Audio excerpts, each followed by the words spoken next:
అమ్మా అమ్మా ఏమిట్రా అప్పుడే ఆటలు అయిపోయాయా? అయిపోయాయి. రండిరా, మీ అమ్మ వేడివేడిగా నేతి అరిసెలు చేసింది, తినండి. కానీ ఇప్పుడు వద్దమ్మా, తర్వాత తింటాం. అమ్మా, మరేమో మన పక్కింటి ఆంటీ వాళ్ళు ఇంట్లో క్రిస్మస్ డెకరేషన్స్ చాలా బాగా చేశారంట. నా ఫ్రెండ్ చెప్పాడు. చెల్లి నేను ఒకసారి వెళ్ళి చూసొస్తామమ్మా. సరే వెళ్ళండి, చాలా జాగ్రత్తగా ఉండండి. ఏది చేత్తో ముట్టుకోవద్దు, పడిపోతాయి. సరే అమ్మా, అలాగే వెళ్ళొస్తాం. సరే, ఇదిగో అరిసెలు తిని వెళ్ళండిరా. నేను వచ్చాక తింటానమ్మా. లేదమ్మా, నాకు ఆకలిగా ఉంది, ఇప్పుడే తింటాను, నాకు ఒక అరిసి ఇవ్వు. సరే ఇదిగో తల్లి, తింటూ వెళ్ళు. అమ్మా, ఈ నేతి అరిసెలు చాలా బాగున్నాయమ్మా. అవునా? సరే, జాగ్రత్తగా వెళ్ళండి. సరే అమ్మా. ఎందుకు చిట్టి పిల్లల్ని ఒక్కళ్ళనే పంపించావు? నువ్వు కూడా వెళ్ళాల్సింది. వాళ్ళు ఏమైనా పాడు చేసేస్తారేమో. మరేం పర్లేదులేండి, నేను వెళ్తాను కొంతసేపు అయిన తర్వాత. అయినా మనం చెప్పాం కదా, వాళ్ళు దేనిని ముట్టుకోరు. సరే అయితే ఇక జంతికలు ఎప్పుడు మొదలు పెడదాం మేడం గారు? ఇప్పుడే అరిసెలు అయ్యాయి కదా, జంతికలు రేపు చేద్దాంలేండి. సరేనమ్మా, నీ ఇష్టం.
చాలా బాగా చేశారు కదా ఆంటీ వాళ్ళు డెకరేషన్.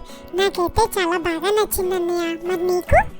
నాకు కూడా చెల్లి చాలా బాగుంది. పద అమ్మ వాళ్ళతో చెప్దాం, అన్ని డెకరేషన్ అన్నీ చూసాం, చాలా బాగున్నాయని. సరేనా? సరే అన్నయ్య, పద ఇంటికి వెళ్దాం, చాలా లేట్ అయిపోయింది.